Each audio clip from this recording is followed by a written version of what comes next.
All the time, it's impossible to see how arcane rows about trans rights affect the lives of most people, maybe your life. The debate is full of jargon. Most of us ignore it, ascribing as much importance to it as we would a discussion about some obscure point of theology. But now and again, the obsession of a vociferous minority bumps up against the reality of mainstream life. And today we seem to have an example. The charity Stonewall, it reportedly receives, by the way, £1 million a year in taxpayer cash, is asking whether men, I'll say that again, is asking whether men should have smear tests, whether the NHS should test all men for cervical cancer. Their reasoning being that someone who's transitioned from being a woman to a man might miss out. But given the imperfections of our medical systems, wouldn't potentially doubling the number of people asked to attend a cervical smear test put additional strain on NHS resources? Would it potentially mean that biological women, in other words, someone born a woman and still a woman, could fall through the cracks with potentially fatal results? Andrew Doyle is here. Andrew, are we getting to a stage where some campaigners want, at the moment of birth, things to go like this? You've got an NHS number, you've got your date of birth, we've got maybe your parents' names. Yep. But your biological sex, whether you are a boy or a girl, is neither here nor there. We'll not even bother recording it. Well, that's the implication of what Stonewall is saying. To be very specific about what they're saying is that everybody has... I mean, a woman will have an F marker on her GP registration. And what they're saying is that there is an automated system that the NHS has that automatically invites anyone with an F marker for female to go for cervical smear tests. And what Stonewall is saying is, well, some people are trans and therefore they won't be automatically invited.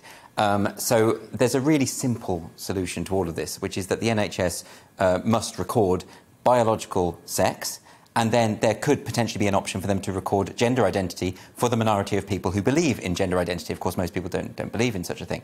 But for those who do, and that's important to those people, and there's nothing wrong with that. Yeah. And there's nothing wrong with people who are born female and then transition, and they still retain a cervix, but they don't consider themselves a woman. So that's fine as well. But the problem is, this is all getting muddled because a number of activists are saying that they want sex and gender to be conflated, as though there is no difference between the two. But there is actually a very crucial and key difference, and it really matters when it comes to the NHS, when it comes to medical records. Well, give me a concrete example, because, again, the danger is, for some people listening to this and thinking gender, sex, okay, I sort of vaguely get that. How is it affecting my life? And they don't see that. Oh, it absolutely can. I mean, if we take a couple of months ago, there was news that various NHS trusts had issued guidelines saying that single-sex accommodation in hospitals needs to be determined by gender identity, not by sex. And if you remember, the single-sex accommodation was introduced by Andrew Lansley, who was Health Secretary, back in 2010. I've seen some internal documents from the NHS at the time where they also say, we're really talking about gender, but we're going to say sex to the public because people don't understand. This is where it gets very confusing. But now you've got a situation where we've got NHS trusts saying ignore biological sex when it comes to single-sex accommodation and go on how people identify. There are all sorts of problems potentially with that, and that's an example of how that can affect people generally. But moreover, if, as Stonewall imply, that the automated invitation system is flawed because it invites on the basis of biological sex and not on the basis of gender identity, you could get in a bureaucratic nightmare where absolutely everyone, and as you pointed out earlier, that biological males could start being invited for cervical smears, utter waste of time,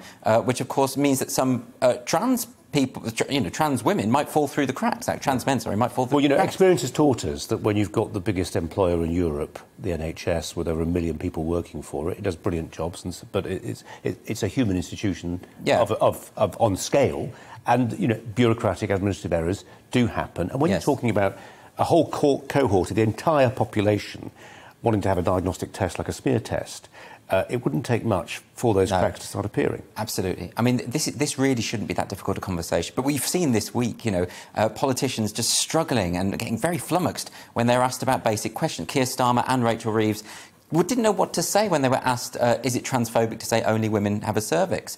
There's a real simple solution to all of this. We can just acknowledge that everybody has a biological sex or a sexually dimorphic species, and it's really important for medical practitioners to know what that is. And a minority of us believe in a gender identity which does not match our biological sex. Now, there's nothing wrong with saying that. There's nothing wrong with saying only biological women have cervixes. That's just a fact. But that some people who identify as women don't.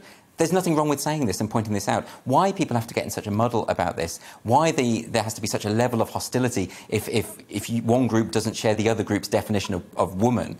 You know, most people consider woman to be a biological classification, and a few people consider woman to be an identity classification. So they're talking at cross purposes. And it's actually very simple to resolve this with conversation and calm and considered discussion, which we're not having. What I found really interesting about the semantic difficulties that people like Keir Starmer got into was that you would think there would be a simple formulation that you could adopt and stick to.